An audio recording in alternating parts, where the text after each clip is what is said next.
नमस्कार, आप देख रहे हैं नवभारत टाइम्स ऑनलाइन और मैं हूं आपके साथ कुलभूषण राजदेव। आम आदमी पार्टी के संयोजक और दिल्ली के मुख्यमंत्री अरविंद केजरीवाल को एक्साइज पॉलिसी केस में जमानत मिल गई है। राउज एवेन्यू कोर्ट ने जांच एजेंसी ईडी पर पक्षपात का आरोप लगाते हुए आखिरकार सीएम केजरीवाल को जमानत दे दी। हालांकि ईडी ने इस फैसले के अगले ही दिन हाईकोर्ट का रुख कर लिया, जहां अदालत ने निचली अदालत के फैसले पर स्टे लगा दिया। ऐसे में केजरीवाल की तिहाड़ जेल से रिहाई नहीं हो सकी। हालांकि राउज एवेन्यू कोर्ट ने किन आधार पर केजरीवाल को जमानत दी है, इसको लेकर के आज चर्चा करते हैं। दरअसल ईडी ने अपनी दलील में कहा था कि जांच एक आर्ट है और कभी कभी एक आरोपी को जमानत और माफी का लॉलीपॉप दिया जाता है और कुछ आश्वासन के साथ प्रेरित किया जाता है कि वे अपराध के पीछे की कहानी बताएं। राउज एवेन्यू कोर्ट की विशेष जज न्याय बिंदु ने ईडी के इस तर्क पर सवाल उठा दिए। जज न्याय बिंदु ने ईडी की दलील पर कहा कि अदालत को इस तर्क पर विचार करने के लिए रुकना होगा कि जांच एक कला है, क्योंकि अगर ऐसा है तो किसी भी व्यक्ति को कलात्मक रूप से उसके खिलाफ सामग्री प्राप्त करके और कलात्मक रूप से रिकॉर्ड से दोष मुक्त करने वाली सामग्री को हटा के सलाखों के पीछे रखा जा सकता है। यदि परिदृश्य अदालत की जांच एजेंसी के खिलाफ ये अनुमान लगाने के लिए बाध्य करता है कि वह बिना पक्षपात के काम नहीं कर रही है। ने आगे ये भी कहा कि नेचुरल जस्टिस को बरकरार रखने के लिए छानबीन निष्पक्ष होनी चाहिए।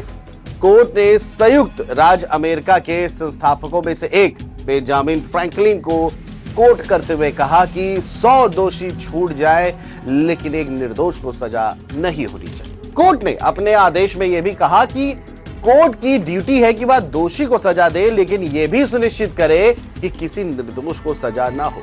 कोर्ट ने यह भी कहा कि केजरीवाल की ओर से जो कुछ मुद्दे उठाए गए थे उस पर ईडी का कोई जवाब नहीं आया था। सीबीआई केस और ईसीआईआर के बारे में केजरीवाल की ओर से कई मुद्दे उठाए गए थे, जिस पर ईडी फिलहाल चुप रहा। निचली अदालत ने अपने जमानत आदेश में भी कहा था कि इस मामले में सह आरोपी के बयान के आधार पर केजरीवाल के खिलाफ आरोप लगाए गए हैं। कोर्ट ने अभी तक केजरीवाल को समन नहीं किया और ये तथ्य जाहिर है। ईडी के कहने पर उन्हें न्यायिक हिरासत में रखा गया है। जज न्याय बिंदु ने आगे यह भी कहा कि जो लोग अपने पिछले बयानों से मुकर गए हैं उनके जरिए पूरी सच्चाई सामने नहीं आ सकती है। वह मामले में कुछ गवाहों का जिक्र कर रही थी। उन्होंने कहा कि पूरी सच्चाई का पता रिकॉर्ड में मौजूद उन सबूतों के आधार पर चलेगा जो जांच एजेंसी को कानूनी तरीके में हासिल करने होते हैं। अदालत ने यह भी कहा कि जांच एजेंसी ईडी अब तक केजरीवाल को अपराध की आय से जोड़ने के लिए कोई प्रत्यक्ष तौर पर सबूत देने में पूरी तरह से असफल रही है। हालांकि यह संभव ही हो सकता है कि मुख्यमंत्री के कुछ जानने वाले लोग इसमें शामिल हो सकते हैं। जज न्याय बिंदु ने आगे यह भी कहा कि एजेंसी ये स्पष्ट करने में पूरी तरह से विफल रही है कि वो कैसे निष्कर्ष पर पहुंचे कि विनोद चौहान से जुड़ी 1 करोड़ रुपए की राशि अपराध की आय का हिस्सा था, और यह भी स्पष्ट नहीं किया जा गया है कि जांच के दौरान पता लगाई गई 40 करोड़ रुपए की कथित राशि अपराध की आय का हिस्सा कैसे थी। उस राशि के संबंध में न्यायाधीश ने कहा कि जांच अधिकारी ने अदालत को यह बताया था कि 100 करोड़ रुपए की कथित राशि में से लगभग 40 करोड़ रुपए का पता लगाया जा चुका है, लेकिन ईडी ये स्पष्ट करने में पूरी तरह से विफल रही है कि बाकी की राशि का पता लगाने में उसे कितना समय लगेगा। उन्होंने आगे ये भी कहा कि इससे ये सवाल बड़ा उठता है कि क्या दिल्ली के मुख्यमंत्री अरविंद केजरीवाल को अपने खिलाफ उचित सबूत के बिना तब तक सलाखों के पीछे रहना होगा जब तक कि वे पूरी राशि बरामद नहीं कर ली जाती। कोर्ट ने आगे ये भी कहा कि ऐसा प्रतीत होता है कि ईडी का भी मानना है कि रिकॉर्ड में मौजूदा सबूत याचिकाकर्ता खिलाफ कार्रवाई करने के लिए पर्याप्त नहीं है, लेकिन वह किसी भी तरीके से उसी को प्राप्त करने के लिए समय ले रही है। जांच एजेंसी को निष्पक्ष होना चाहिए ताकि यह माना जा सके कि एजेंसी की ओर से प्राकृतिक न्याय के सिद्धांतों का भी पालन किया जा रहा हो। अदालत ने आगे यह भी कहा कि केजरीवाल की ओर से उठाए गए कुछ मुद्दों पर ईडी पूरी तरह से चुप रही, जिससे उनका यह बयान भी शामिल है कि उनका नाम ना तो सीबीआई मामले में है और ना ही ईसीआईआर यानी ईडी की प्रवर्तन मामला सूचना रिपोर्ट के अंतर्गत है। कोर्ट ने आगे यह भी कहा कि ईडी इस मामले में केजरीवाल के खिलाफ डायरेक्ट एविडेंस पेश करने में पूरी तरह से सफल नहीं हुई है। अपराध की निरंतरता के बारे में ईडी केजरीवाल के खिलाफ सीधा सबूत पेश नहीं कर पाई है।